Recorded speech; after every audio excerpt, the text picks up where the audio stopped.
Good evening. Welcome to my second message in a Christmas series. This one, Finding Christ in Our Busyness. I have to admit up front, this is kind of an unusual message for me. Some will agree with everything that I say, and some of you will might even strongly disagree with some of what I say. I think there is one thing that we all can agree on, and that's that the light of Christmas must shine towards the manger, and our words must lead the world towards the powerful message of Christ's love, His death, His resurrection, and of course, salvation. So if you would ask a person, average person on the street, best time of the year, you and I both know, they would say, oh, that's easy, it's Christmas. Some people will say it's because of the lights. Some will say it's because of the beautiful Christmas trees. Some will say it's Santa. Many will probably say it's the gifts. Truthfully, we both know it's hardly a more institutionalized holiday than Christmas. But do you know, Christmas wasn't even a holiday until the mid-1800s. Some say the only reason it became a holiday was to deal with the stress between the North and the South, and that stress was actually countrywide, knowing that we were heading towards a civil war. Almost kind of sounds like today, doesn't it? It is hard to believe, but all the traditions we see today occurred between 1850 and 1900, within 50 years. Well, there is a difference. In the last 50 years, everything about Christmas is bigger, more expensive, more glitter, more commercialized. Well, in my life, one of the most obvious is probably just the cost of gifts. But I think there is another thing. I do think it's the busyness. I have to ask this. Are there any of you listening that has a kind of, like I do, this love-hate relationship with Christmas? It is the busyness for me. How am I ever going to get everything done? I have to do this, buy that, go here, go there, accomplish this, that, and everything. It is by far the busiest time of the year. This year, with my daughter not doing well down in Georgia, Dale and I will be spending our first Christmas apart from one another in 48 years. I don't even have lights on my tree, honestly. There's really, why bother? I set the tree up thinking she'd be back in time, and now there's no reason to put up lights on a tree. So be praying for the Holtz family. We really the entirety of the family needs some prayer. One thing about talking about Dale is she's almost always sick around Christmas. And we know why. She stays up past midnight, gets up early the next morning, and she does this for weeks and weeks. It's busyness. I remember a season of my life where I was pastoring in Westchester County and working for UPS. Talk about busyness. I remember one Christmas Eve where I got home after 11 p.m. It's the most busiest time of the year. But isn't busyness just a part of the wonderfulness of Christmas? Isn't it just a part of the magicalness? No. If we were honest with ourselves, we'd have to admit busyness is a distraction. It's a distraction from the real meaning of Christmas, the celebration of the birth of Christ. Funny though, nothing individually makes Christmas busy, but it's the putting together all the parts. It's not just Christmas Day. It is the tree. It is the lights. It's that guy in that red outfit being pulled by flying animals. It's the buying, giving, receiving of gifts. It's families. It's pageants. It's caroling. It's cooking. It's this. It's that. It's the other thing. Until all we have left about Christmas too often is busyness. Honestly, there are some people who go through the entire Christmas season without even recognizing the Christ in Christmas. Why? Well, I can't. I don't have time. I'm just too busy. So what is the answer? This is the part that begins the part that might not be too popular. I think we as Christians need to take back Christmas. I'm not talking about the Christmas of last year. I'm talking about the Christmas of the mid-1800s. You know, it has become so commercialized, and it's gotten to the point where, you know, it's come down to Christmas. If you really think about it, what is Christmas about? Christmas is about two things: wholesale and retail, right? Isn't that really what Christmas is so much about? It's the selling of presents, television shows and commercials, movies and tickets, not this year movies, but on TV, song after song after song. Some businesses make as much in December as they do the other 11 months of the year. So how do we take back Christmas? First is the obvious: we have to say no to busyness. 2 Corinthians 1:12 says, "For our boast is this, the testimony of our conscience," this is Paul was talking, "that we behaved in the world with simplicity and godly sincerity." You know, Paul was talking to the church in Corinth, but there is a truth in that.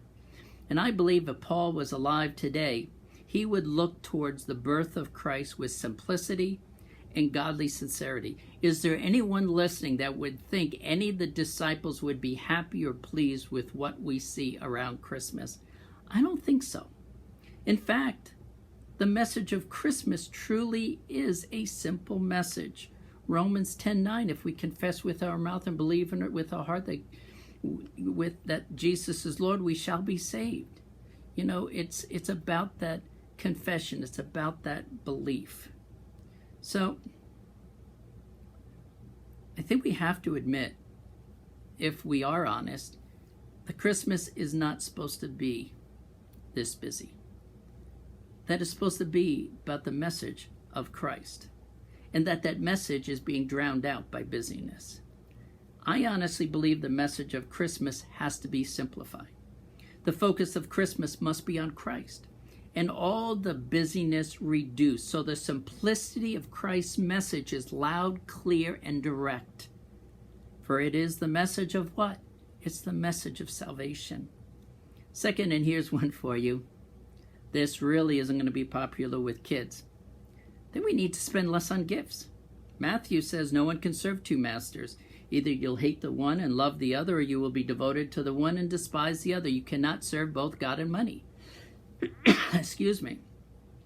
We have all heard this verse, and you've heard many different messages, but honestly, it does fit here. I'm not saying that you can't buy gifts and serve God, but you must admit we live in an age where the monetary value of Christmas gifts are getting, well, quite ridiculous. 2019, it was slightly under $1,500. And you have to agree, don't you, that $1,500 per family is a bit outside what biblical Christmas should be? We've all heard the quote of the American author, poet, and theologian Henry Van Dyke. It's not the gift, but the thought that counts. Come on.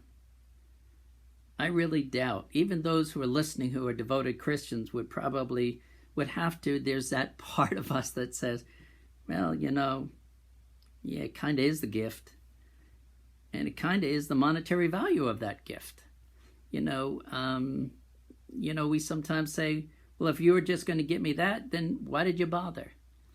That's the reality of what has happened to our Christmas season. Some might take a biblical approach, though, and say this about gifts. But wasn't the gift of the wise men pretty expensive? Well, nice try. The point of gold, frankincense, and myrrh was first and foremost because it was a chosen situation. They chose gold, frankincense, and myrrh, not for value, but recognizing Christ as king, priest, and the sacrificial prophet. Secondly, and more importantly, who were the gifts for? For Mary? For Joseph? For the townspeople? No, the gifts were for Jesus. So maybe Christmas isn't about gifts. It's about gifts for Jesus. Wouldn't that be cool? We don't give one another gifts. Okay, well, maybe gifts for kids, but I could handle that. But instead, for one another, how about we give gifts not to one another, but to Christian ministries? That would be different, wouldn't it?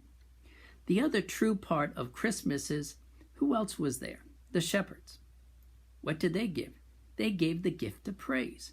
So maybe we do need to spend less and rewrite Henry Van Dyke's saying, it's not about the gift, it's about the receiving of Christ's gifts, or it is about gifts, it's the gifts for Jesus, or it is about gifts, it's about the gift of praise. Question becomes, if gifts didn't begin until the mid to late 1800s, and certainly since it truly has nothing to do with Christmas, maybe instead of forgetting it altogether, why don't we, instead of maybe going cold turkey, why don't we think about decreasing the number of gifts and the monetary value of gifts? Imagine if people spent their busyness on Christ rather than fighting in the stores. And honestly, again, $1,500, really? Here's the third thing. Maybe we should focus on entertainment that supports the true meaning of Christmas. I admit, I am addicted to Hallmark. My wife laughs at me. She asks why all year long I watch action movies, and around Christmas it's all about these sappy Christmas movies. The New York Times says this, with 232 countdown to Christmas movies already produced and a reported 85 million plus visitors last year, Hallmark's ratings are soaring, as are Lifetime's. The channel recorded its strongest month of growth in more than 17 years last December. I know it sounds like I watch all kinds of Christmas movies, and honestly I do. But I will tell you, I'm also convicting myself. The thing is, very few movies, when you really think about them, very few about Christ.